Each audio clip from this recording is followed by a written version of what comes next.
আজকে রান্না করব ডিমের পোস কারি। নমস্কার বন্ধুরা, আমি নূপুর চলে আসলাম আজকে একটা ডিমের রেসিপি নিয়ে। এটা দেশি মুরগির ডিম নিয়ে নিয়েছি।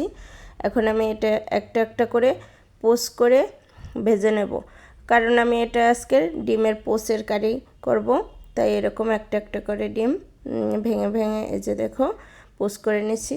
সাবধানে একটু করতে হবে। ডিমের কুসুমটা খুব মজা লাগে। এই ডিমের কুসুমটা ভেঙে গেলে আর স্বাদ লাগে না, তাই এটা আস্তে আস্তে করে আমি এরকম করে ভেজে নেব একটা একটা করে। দেখো এটা কিন্তু বেশি কড়াও ভাজি করি নেই আর একবারে হালকাও নেই, দেখো মিডিয়াম, যাতে এটা শক্ত রাবারি না হয়ে যায়। এটা একটু নরম নরম করে ভেজে নিতে হবে। এখন আমি কড়াইতে তেল দিয়ে দিলাম।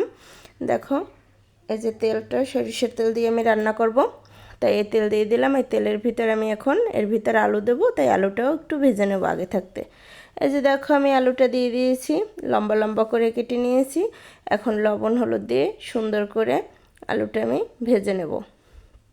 আমার একা একা ভিডিও করা লাগে, তাই এই যে কড়াইটা একটু নড়তেছে, কি করব, সবাই একটু করে নিও, আমাকে কিছু করার নেই। দেখো আলুটা আমার ভাজা হয়ে গেছে, আমি তেল ঝরে ঝরে এখন আমি উঠিয়ে নিচ্ছি অন্য একটা পাত্রে। এই যে দেখো এই তেলে, একই তেলে আমি জিরা ফোড়ন দিয়ে দিয়েছি। এখন দিয়ে দেবো পেঁয়াজ। এই যে আমি বেশি করে একটু পেঁয়াজ দিয়ে দিয়েছি। এখন এটা পেঁয়াজটা নেড়ে চেড়ে হালকা করে ভেজে নেব। গোল্ডেন করব না, বেশি একটা মিডিয়াম করে ভেজে নেব। এই যে দেখো সুন্দর করে নেড়ে চেড়ে কাঁচা গন্ধটা চলে গেছে। এখন আমি এর ভিতর রসুন দিয়ে দিলাম।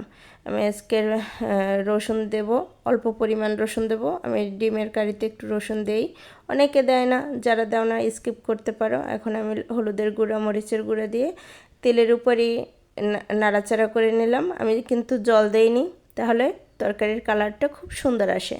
এই যে দেখো আমি এখন আলু দিয়ে দিয়েছি। আলুটাকেও এর সাথে ভালো করে কষিয়ে নেব, সুন্দর করে কষিয়ে নেব। এই যে আমি এখন কাঁচা ঝাল দিয়ে দিয়েছি বেশ কয়েকটা। আমি কাঁচা ঝাল বেশি দেব আর গুঁড়া ঝাল অল্প একটু দিয়েছি কালারের জন্য। আমার কাঁচা ঝালের তরকারি খেতে খুব ভালো লাগে। এই যে পরিমাণ মতো লবণ দিয়ে দিয়েছি। এই যে দেখো এখন আমি দিয়ে দেব একটু জিরা গুঁড়া। এই যে দেখো অল্প একটু সামান্য পরিমাণ জিরা গুঁড়া দিয়ে দেব। এখন আমি সুন্দর করে কষিয়ে নেব। এই যে আলুটা অর্ধেকের বেশি সেদ্ধ হয়ে গেছে, আগে ভেজে নিয়েছি আর এখন আবার কষিয়ে নিয়েছি। এখন আমি একটু গরম জল দিয়ে দেব, কারণ আমি তরকারির ভিতরে গরম জল দিলেই আমার কাছে খুব ভালো লাগে, আর এই তরকারির স্বাদটা ভালো হয় আর খুব পারফেক্ট হয়। এখন আমি ফুটে উঠেছে ঝোল, আমি ডিমের পোসগুলো আস্তে আস্তে ঢেলে দিয়ে দিলাম। দেখো খুব সাবধানে ঢেলে দিতে হবে, কারণ এটা তো সম্পূর্ণ ভাজা হয় না, যেহেতু কাঁচা কাঁচা আছে ডিমের কুসুমগুলো, সেগুলো ভেঙে না যায়।